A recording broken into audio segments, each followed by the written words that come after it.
What happens when love turns into indulgence, and indulgence breeds arrogance? What happens when a mother's blind affection for her only child becomes the very thing that destroys peace in her home? This is not a tale of poverty. It is the story of wealth, wealth that bought everything except discipline, wealth that gave a child everything except respect. She was only 5 years old, round cheeks, soft curls, and a smile that could melt anyone's heart. Her name was Christabel. To her mother, she was a princess. To outsiders, she was a tyrant in the body of a child. With every new tablet, every new toy, every new demand instantly granted, her power over the household grew. But in the shadows of that luxury stood Imabong, the nanny. She came with nothing but hope and a small Ghana-must-go bag. She thought she was stepping into a better life. She thought she had finally found a family that would treat her well. She had no idea she was walking into a storm created by a 5-year-old girl and a mother who would do anything to protect her daughter's pride. Welcome to African Tales by Emma Day. Please don't forget to like, share, and subscribe. Imabong adjusted the weight of her Ghana-must-go bag as she stood before the wide, polished wooden door.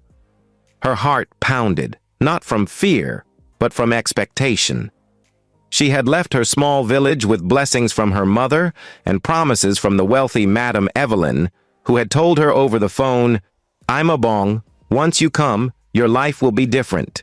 Don't worry about food, don't worry about clothes. All I want is that you take care of my daughter, Christabel. She is my treasure." The door swung open. Madame Evelyn stood there, tall, elegant, her fitted Ankara gown glowing in the morning sun.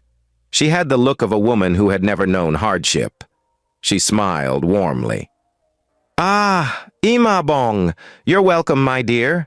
Come in, she said, taking the girl's hand like she was welcoming family.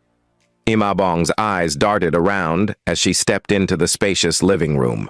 The furniture gleamed, the air smelled faintly of roses, and on the giant TV screen, a cartoon blasted loudly. But what caught her eyes was the little figure sprawled across the couch, Christabel, a chubby girl with cheeks full like pawpaw, legs stretched wide, a tablet in her hands. She didn't even glance at the new nanny. Instead, she giggled at her screen, her mouth busy chewing biscuits. Madame Evelyn whispered proudly, "That's my Christabel. She's a handful, but you'll get used to her." Imabong smiled politely. She didn't know those words were the beginning of her nightmare. That evening, after showing Imabong to a small but tidy room at the back of the house, Madame Evelyn sat her down. "Imabong," she began sweetly, "you're not here to suffer. You'll eat the same food we eat. You'll have clothes. You'll be like a sister in this house. The only thing I ask is don't ever scold my child. Don't raise your hand on her. Whatever she does, come to me. I will handle it." Imabong nodded. "Yes, Ma. I understand she thought it was normal. After all, Christabel was only 5. How bad could it be?" But the first test came just minutes later. Christabel had demanded jollof rice again, despite just eating. Imabong, surprised, politely said, "But you just ate, small madam." Christabel's big eyes narrowed. "Don't tell me no," she shouted, smacking the tablet against the couch. The girl's cry echoed through the living room.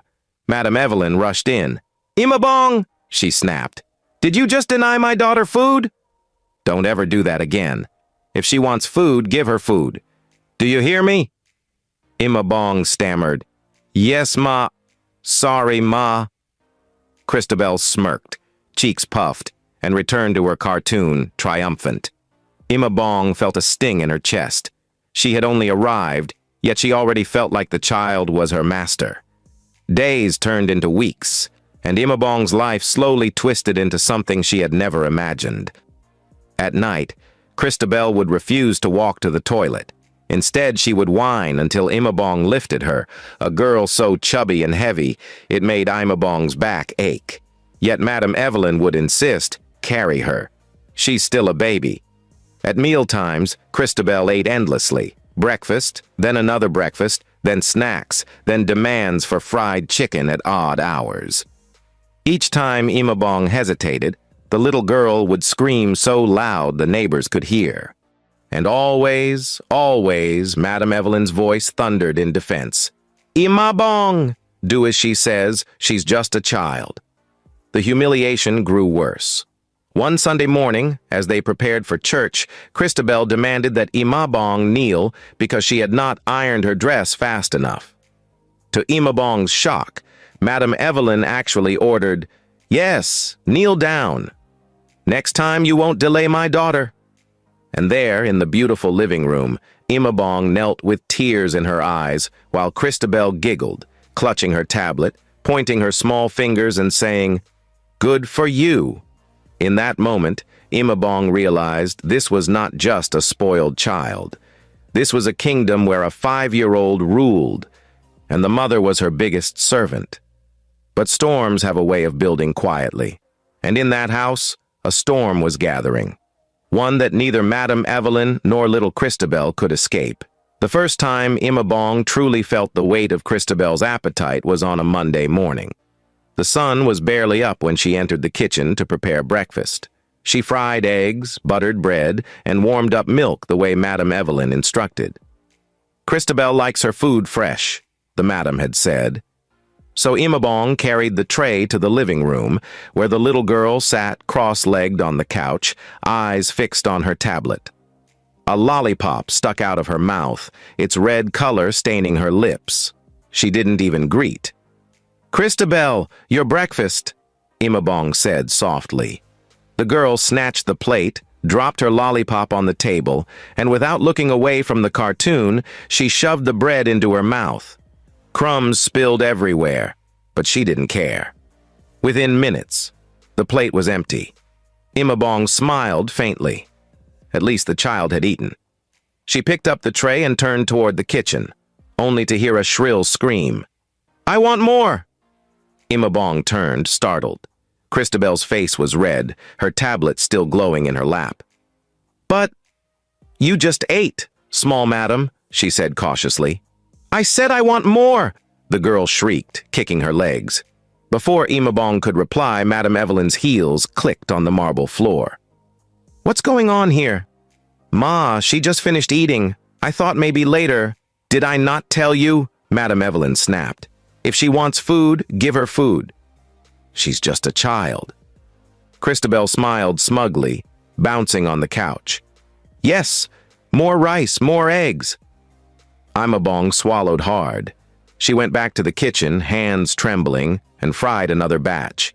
The cycle repeated itself later that day, and again the next. It was as though Christabel's stomach had no bottom. Every meal became a battle of endurance, and Imabong realized she was cooking not for a 5-year-old, but for a queen who demanded to be fed every hour, tablet always glowing in her face. It was one evening after dinner. Christabel had spilled juice on the expensive rug.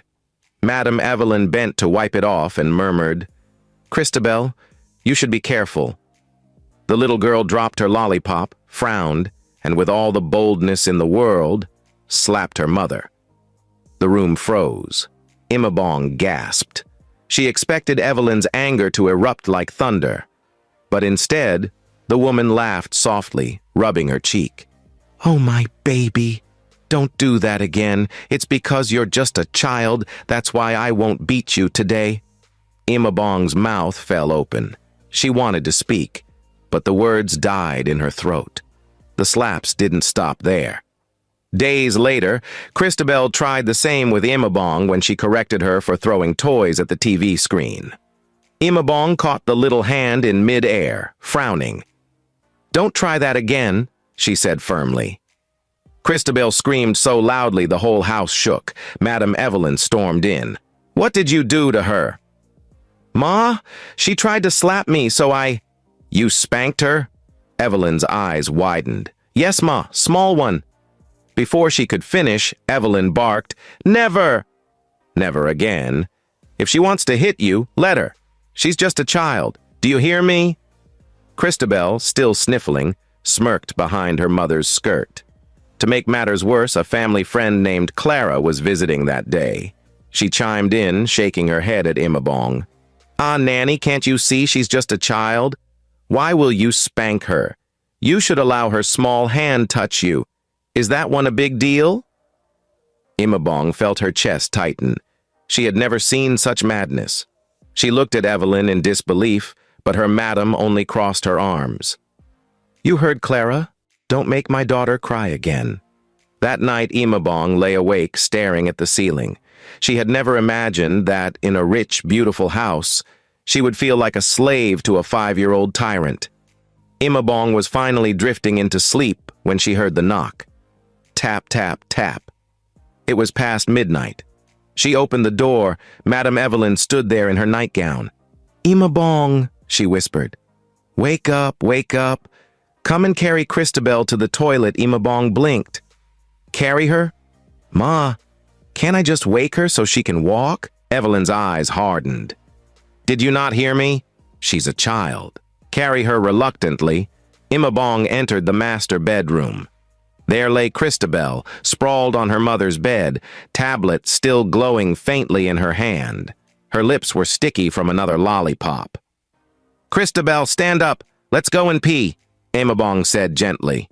The girl groaned and clutched her tablet tighter. "No." "Carry me." "Ah, small madam, you're big now." "Try to walk." "Carry her." Evelyn snapped from the doorway. Imabong sighed. She bent, struggling to lift the heavy, chubby child into her arms. Sweat broke out on her forehead. Her back ached as she staggered toward the bathroom.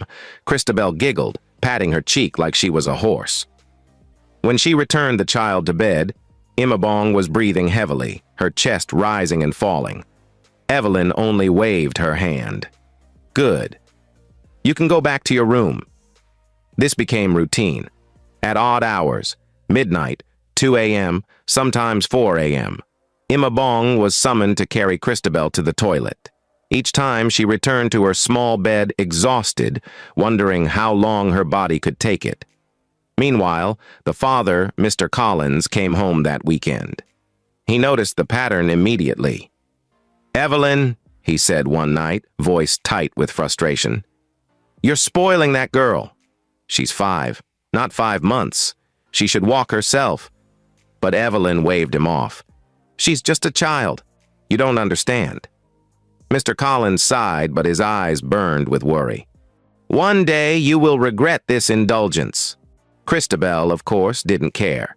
She clutched her tablet at bedtime, eyes glued to cartoons until she dozed off. Whenever Imabong tried to take the gadget away, she screamed like the house was on fire. Evelyn would come running, scolding Imabong harshly. Day after day, the house felt less like a home and more like a stage where a spoiled child dictated every role. And yet, this was only the beginning. The morning light slid across the tiles as Imabong wiped crumbs from under the dining chair. Christabel sat nearby on a high stool, tablet glowing, lollipop tucked in her cheek like a prize. Every few seconds, the cartoon's sound effects burst. Boing, crash, yay! And the little girl laughed with her mouth open, barely blinking. When Evelyn walked in, dressed in a sharp Ankara peplum and block heels that clicked like a metronome, Imabong took a breath and stood. "Ma, please don't be offended," she began quietly. "I want to say something small about Christabel." Evelyn's head tilted. "About what?" "Ma, she is a sweet child. Very sweet," Imabong said, choosing her words carefully. "But sometimes when she shouts at me, or throws food, or tries to hit, if I correct her small, it will help. Just small correction. If not, she may learn the wrong way." Evelyn's smile vanished like a switch. "Are you teaching me how to raise my child?" "No, Ma. Please. Imabong," Evelyn cut in, voice cool as glass. "You are here to make her comfortable, not to train her. Don't bring village ideas here. If she does anything, report to me. Do not correct her." Christabel, eyes still on her tablet, smirked and mimicked softly, village ideas, without even looking up. The words stung, but Imabong let them pass. She bent to continue sweeping. Seconds later, a plastic bowl dropped, clack, and rolled under the table. Christabel had flung it because the cartoon paused to load.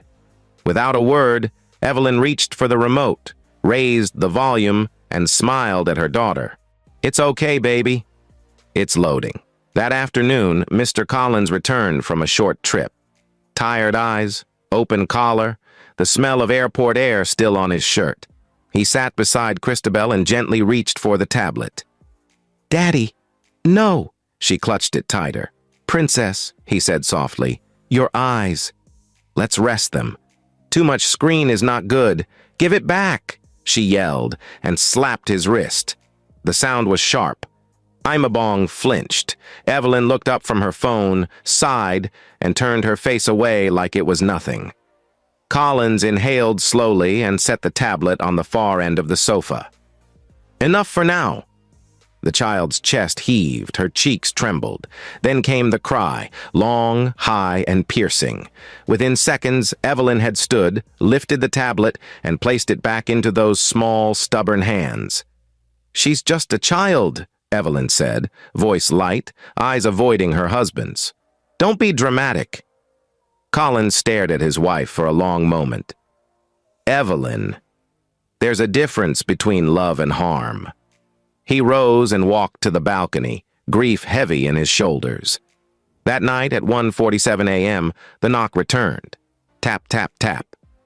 Evelyn's whisper slid into Imabong's room. "Carry Christabel to Wee." Imabong rubbed her eyes. "Ma, please. She can walk." "Carry." The finality in Evelyn's tone folded the argument in half. Imabong lifted the sleeping, heavy child, arms around her back. Christabel's tablet, still glowing in the crook of her elbow, stumbled to the bathroom, then back. When she laid the girl down, Christabel murmured, "Good for you," and slipped into sleep, the tablet's blue light smearing across her small face like night paint. Imabong returned to her bed, breathing hard, a quiet ache growing between her shoulder blades. An ache that had started to feel like a permanent part of her body. Saturday arrived with a plan. Buy groceries, buy new hair bows, let Christabel choose whatever she likes. The mall was bright, glass, chrome, and music that made everything feel shiny. Evelyn pushed the cart with a proud sway. Christabel waddled beside her, one hand in a bag of chips, the other clutching her wide tablet, eyes glued. In the toy aisle, Christabel stopped. A glittering pink scooter stood on display behind a rope, tagged new arrival. She marched to it and tugged. The rope held. She yanked again.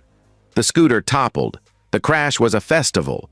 Plastic clanging, metal knocking, boxes tumbling down like a mini landslide. Heads snapped. A sales attendant hurried over. "Madam, please." Before he could finish, Christabel planted both feet and screamed. Not a normal cry. It was volcanic, wild, echoing, the kind that wrote itself on people's memories. "I want this one!" she shrieked, kicking. "Now!"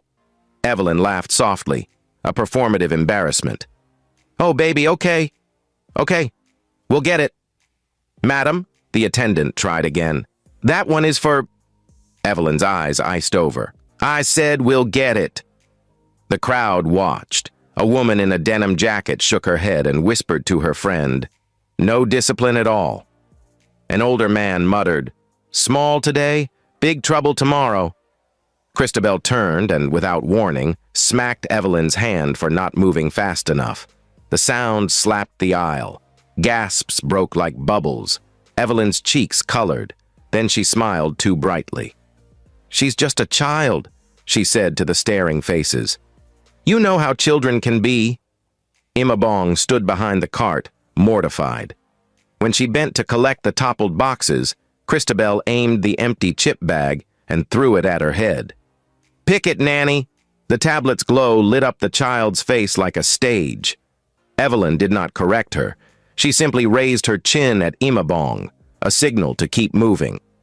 In the food court, Christabel demanded ice cream, then fries, then nuggets, then declared she also wanted jollof from the other stall. She ate 5 bites of each, bored quickly, and pushed the rest at Imabong. "Finish it," she commanded. When the nanny didn't move, stomach knotted, Christabel slapped the table so hard a cup toppled and spilled. Evelyn pulled cash from her purse and waved to the cleaner without looking. "Please take care of that." A woman at the next table leaned in gently.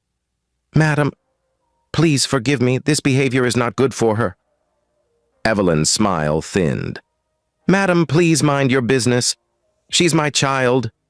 The woman raised both hands in surrender and turned away, sadness in her eyes. Sunday morning glittered. Evelyn wore a fitted ankara with a sculpted sleeve. Christabel wore a tutu dress with sparkly shoes that squeaked, squeak, squeak, with every small, proud step. The church usher at the children's section smiled. "Welcome, beautiful. Let's sit, okay?" "I'm watching my tablet," Christabel declared, holding it up like a trophy. "Sweetheart, during church we put—" "Don't touch it," Christabel snapped, pushing the usher's hand away. Evelyn put an arm between them. "She's just a child. If the tablet makes her sit quietly, let her be." Then she entered the adult church while Christabel the children church. During the worship song, a teacher asked the children to stand and clap. Christabel stayed glued to her screen. When the teacher gently lowered the tablet to the child's lap, Christabel swatted the woman's wrist and yelled, "Don't touch my things!" Heads turned. The music softened around the disruption. Later, when the children were dismissed to join their parents, Christabel marched into the adult section squeaking, climbed onto Evelyn's lap, and rested the tablet on her mother's chest. Collins leaned over with calm authority and pressed the power button. "Enough. In God's house. We face God." Christabel's eyes flashed. She raised her small palm and slapped her mother's cheek. Harder this time, the sound crisp in the quiet between songs. A circle of silence opened around them. An usher froze. Someone in the next row gasped, "Jesus!" Evelyn's hand hovered over her cheek. For a split second, truth flickered in her eyes. Shock, shame, the question, "What have I created?" Then, like a curtain, denial fell. "She's just a child," she murmured, smuggling the words through trembling lips. She forced a smile and hugged Christabel close while the little girl returned to the tablet, victorious. After service, an elderly woman with gentle eyes approached Evelyn near the exit. "My daughter," she said kindly. "Forgive me. A child is a garden. If weeds grow, we don't excuse them. We uproot them early." Evelyn's jaw tightened. "Mama, thank you, but you don't understand my child." The woman nodded once, sadness heavy, and walked away. That evening, Imabong tried again, carefully, respectfully, near the kitchen door while Evelyn sorted shopping bags. "Ma, please don't be angry. In church today." The slap. Evelyn's head snapped up. "Are you still talking?" "I'm just worried," Imabong said softly. "If she learns to hit, she will think it is normal." "Even to you, leave my kitchen," Evelyn said, voice flat. "And leave my daughter alone." Imabong stepped back. The door swung shut with a quiet, final click. Then the first headache arrived like a thief, sudden, hot behind Christabel's eyes. She rubbed them with the back of her hand and blinked. The cartoon blurred, then sharpened, then blurred again. "Mommy, the TV is shaking," she said. "The TV is fine, baby," Evelyn replied, glancing up. "Maybe it's your lollipop sugar. Drink water." Christabel squinted at the tablet in her lap. "It's too bright," she whined, pulling the screen closer, then farther, then closer again. She tilted her head and blinked hard. Later that night, she kept blinking, long, slow blinks that looked like she was trying to clear fog from her eyes. At bedtime, Imabong reached carefully to slide the tablet from Christabel's fingers. The child woke instantly and screamed, thrashing. "Give it back! Give it back!" Evelyn burst in. "Imabong! How many times?" She snatched the tablet from the nanny and put it back into Christabel's hands. There! Sleep with it if you like, Christabel did, the blue light washing her small face. The house grew quiet except for streaming sounds and the soft buzz of a night lamp. 2 days later at breakfast, Christabel rubbed her eyes and missed her spoon. Oatmeal smeared across the table.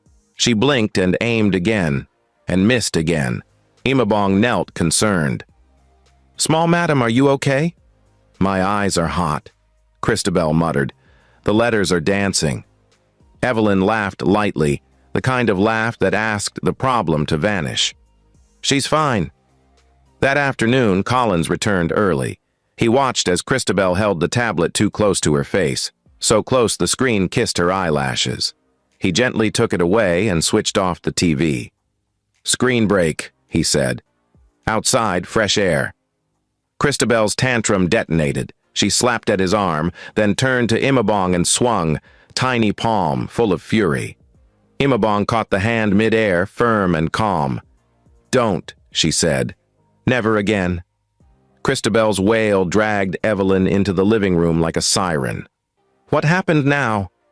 "Ma," Imabong said, steady but tired. "She tried to hit me again." I held her hand and gave a small spank. Evelyn's face hardened into something knife-bright. "You spanked my child?" "Yes, Ma." "Small, because she—" Before the sentence finished, Evelyn's palm flashed. Slap. The sound landed in the middle of the room.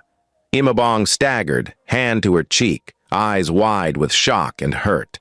Collins shot to his feet. "Evelyn," he thundered, "have you lost your mind?"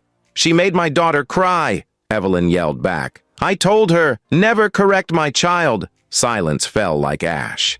Christabel watched, breathing fast, the tablet pressed to her belly like a shield. A soft voice rose from the doorway. "Please, is everything okay?" They turned. A woman stood there, early 40s, warm eyes, corporate blouse. She had come with the driver to deliver a package Evelyn ordered from a friend. Her name tag read, Grace. She had seen the last seconds of the scene.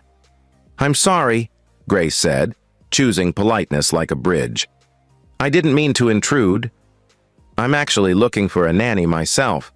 I don't know the story here, but no one should be slapped for protecting a child from harmful habits." Evelyn's chin lifted. "Mind your business." Grace nodded calmly. "Understood." She turned to Imabong, whose cheek still glowed with a red print. "My name is Grace. If you ever need a place where you will be respected, please call me." She set a card on the console and stepped back. Evelyn scoffed. "She's definitely leaving." "I am tired of her presence here. This is not the kind of nanny I asked the agent to get me." Imabong stared at the card like it was a hand held out over water. Blood thundered in her ears. For weeks, she had swallowed humiliation like bitter pills. Tonight, something inside her stood up. She lifted her chin. "Madam Evelyn, with respect, this is wrong." Evelyn's laugh was short and sharp.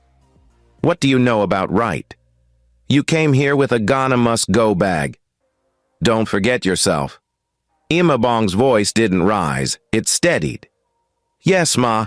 I came with a bag and hope. You promised me respect. You promised me I would be like a sister here. But you made me kneel for a 5-year-old.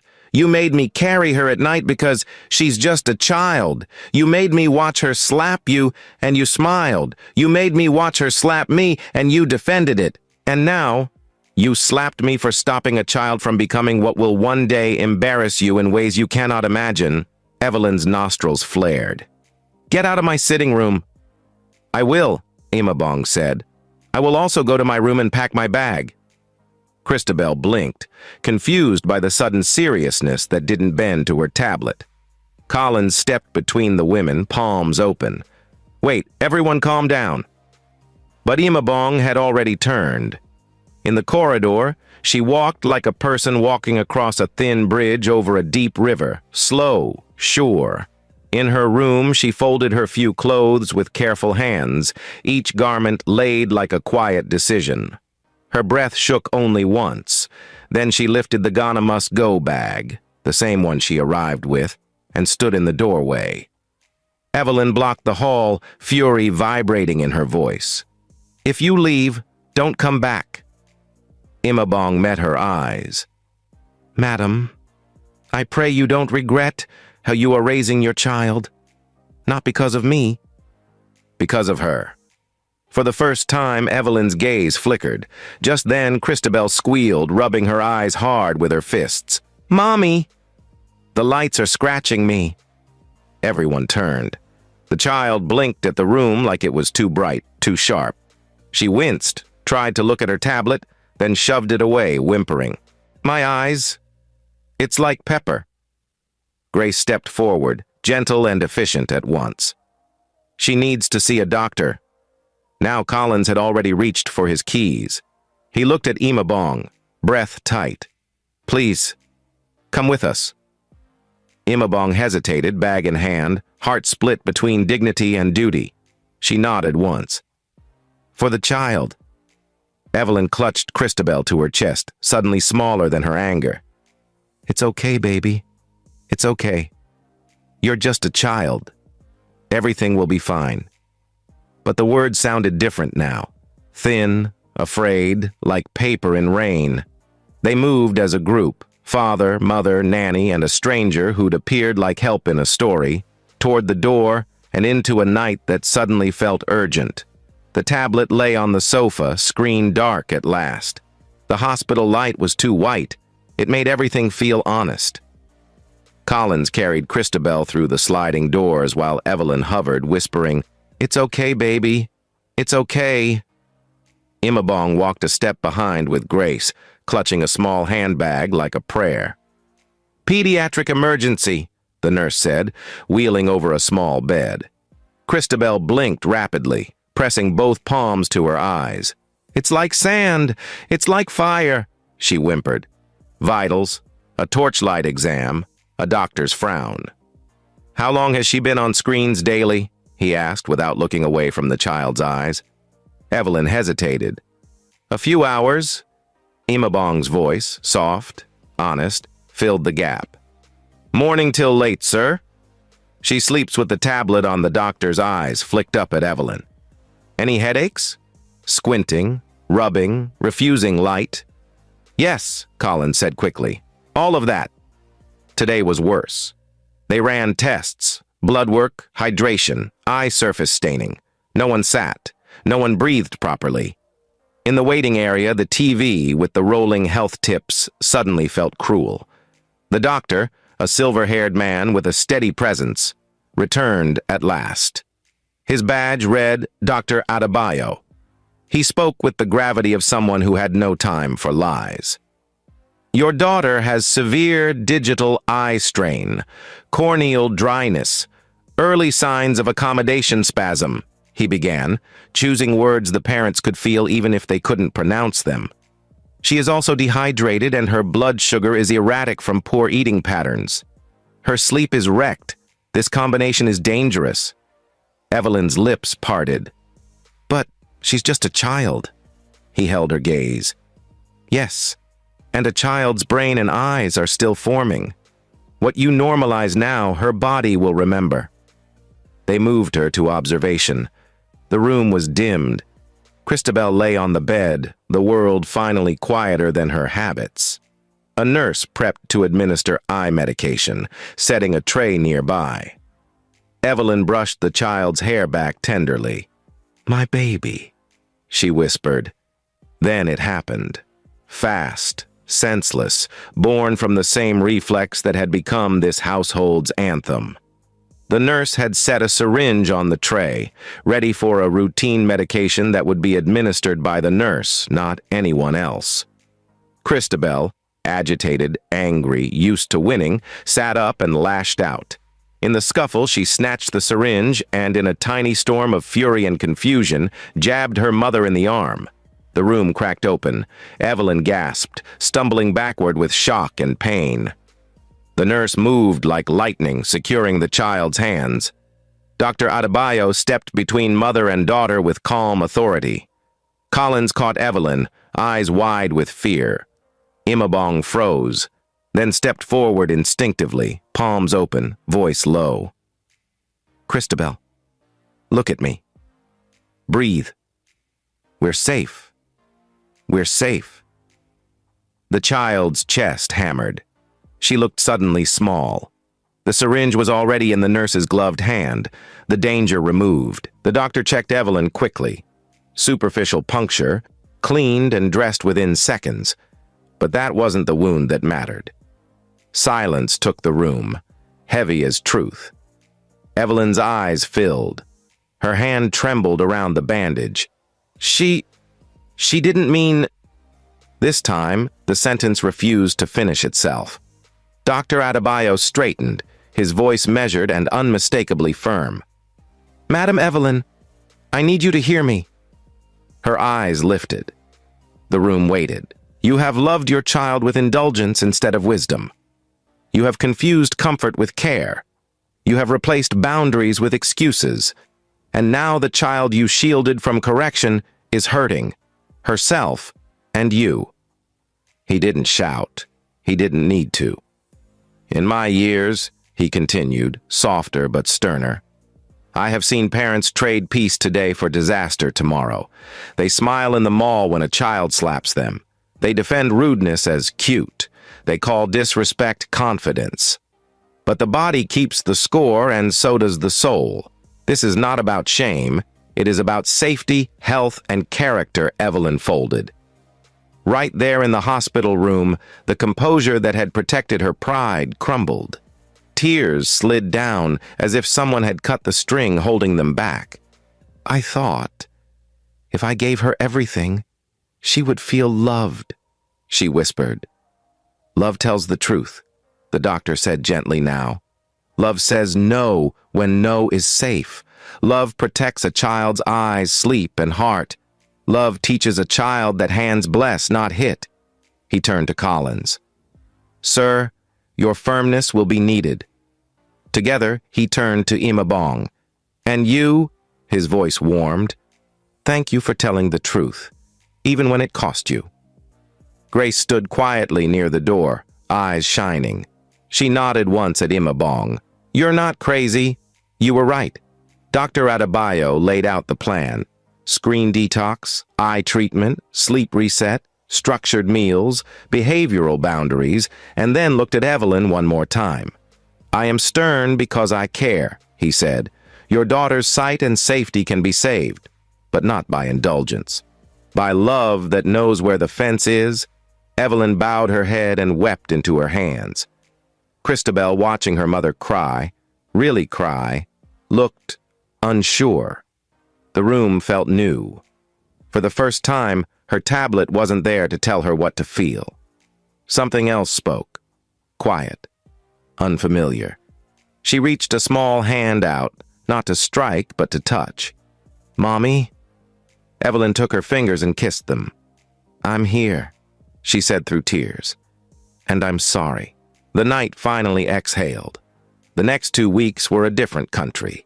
No screens, not at wake-up, not at meals, not at bedtime. Christabel protested until her voice wore out and the tantrums made her exhausted enough to sleep without blue light. The first nights were storms. The mornings were wet pillows and shaky apologies. Eye care, drops, monitored rest, shaded light. Short, gentle exercises the doctor prescribed. Christabel hated them, then tolerated them, then asked, "Did I do it right?" Food. Collins took the kitchen reins with a quiet resolve. Proper portions, water with every meal, fruits turned into fun skewers, protein that wasn't fried into noise. The first week came with theatrics. Plates pushed, demands made, tears rehearsed. The second week, hunger met routine and made peace. Sleep. Evelyn learned to tuck in a child without a glowing screen. They told stories, their stories. "When you were born," Collins would begin, "you clenched my finger so tight I thought you'd never let go." Christabel would blink, slowly now, comfortably, and ask for another memory. The house learned to breathe at night. Boundaries. This was the hardest. Hands were retrained. Hands do not hit. Hands help. When Christabel's palm twitched with the old reflex, Evelyn caught it with both of hers, looked her child in the eyes, and said, "No. I love you too much to let your hands become weapons." Then came the consequence they'd agreed with the child psychologist. Calm, consistent, not cruel. Time-ins, repair moments, apologies practiced and meant. Evelyn apologized too, every day in 100 little ways, to Collins for dismissing him, to the women in church who had warned her, to Imabong. She waited until the nanny returned from the market with Grace, who had begun checking in like family. In the backyard, with laundry lines and afternoon sun as witnesses, Evelyn folded her pride and spoke plainly. "I'm sorry I slapped you. I'm sorry I made you kneel to a child. I'm sorry I called your wisdom village. You were right. You were trying to save us." Imabong's eyes filled. She looked at Christabel, who stood awkwardly, eyes clearer, hands fidgeting with the hem of her dress.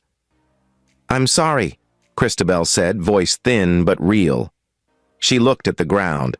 For hitting you, and for the hospital." The word syringe didn't appear, but everyone heard it echo. Imabong knelt so the height matched. "I forgive you," she said. "But forgiveness also means we change." They all nodded. That night, as Evelyn tucked Christabel in without a screen for the 13th time, the child whispered, "Mommy, if I cry for tablet tomorrow, will you still say no?" "Yes," Evelyn said, steady as a lighthouse. "Will you still love me?" "I will love you better," she answered. "The kind of love that keeps your eyes safe." The house slept in a new rhythm. By the 3rd week, Christabel was different. Not a saint, not a statue. Still 5, still learning, but lighter, like someone had opened a window inside her. Her eyes stopped burning.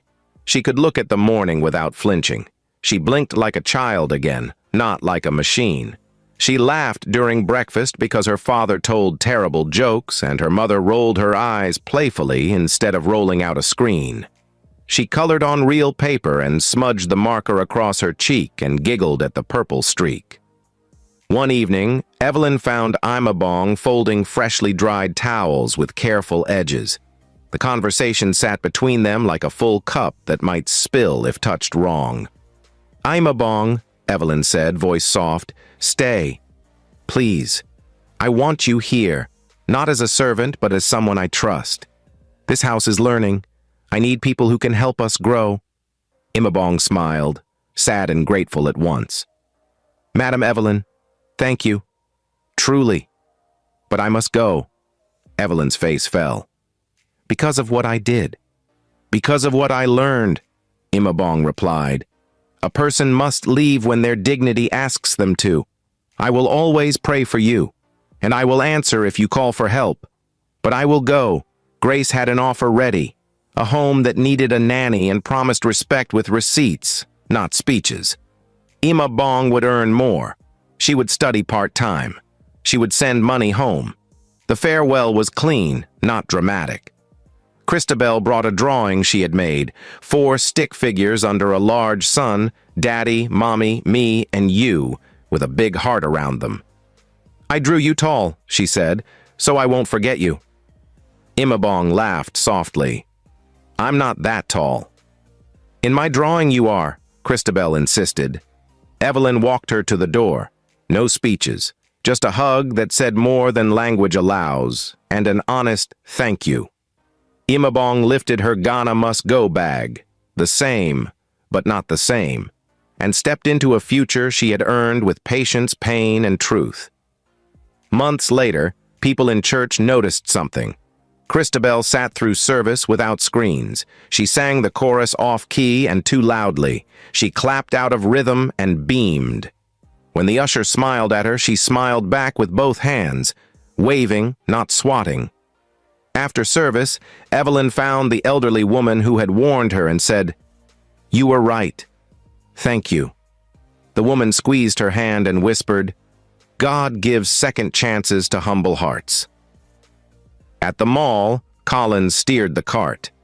Christabel picked one toy within the rule they had written together on the fridge. When she got overwhelmed, she breathed like her therapist taught her. When she felt the old itch in her palm, she used it to fix her bow instead. At home, there was still a big TV, but it came on by plan, not by panic. The tablet lived in a basket that had a lid and a clock. The lid stayed closed more than open. The clock taught time. One evening, Christabel asked, "Mommy, why did you start saying no?" Evelyn knelt to eye level. "Because I started loving you better." Christabel nodded like she understood something her future self would thank her for. In another part of the city, Imabong finished a night class on child development. She wrote an essay that began, "Discipline is not a punishment. It is a gift we give a child so their future can trust them." When she sent money home, her mother blessed her phone with prayers and joy. Grace checked in sometimes just to say, "Proud of you." It wasn't perfect, it was true, and that was better. Moral of the story: love is not indulgence. Giving a child everything they want is often how we take away what they need: health, safety, humility, and respect. Boundaries are a form of love. Saying no to harmful habits protects a child's body and soul, eyes, sleep, mind, and character. Correction is not hatred, it is rescue. Parents who refuse correction today pay with deeper pain tomorrow. Honor the helpers: the nanny, the teacher, the usher, the friend. Sometimes truth arrives in uniforms we underestimate. Humility heals. The day you admit you were wrong is the day change becomes possible, for you and for the child. Thank you for watching this story. If it touched you, share it with a parent who needs this reminder. This is African Tales by Emma Day, where stories heal, teach, and inspire. Please like, share, and subscribe, and tell us in the comments, what one boundary are you committing to set with love this week?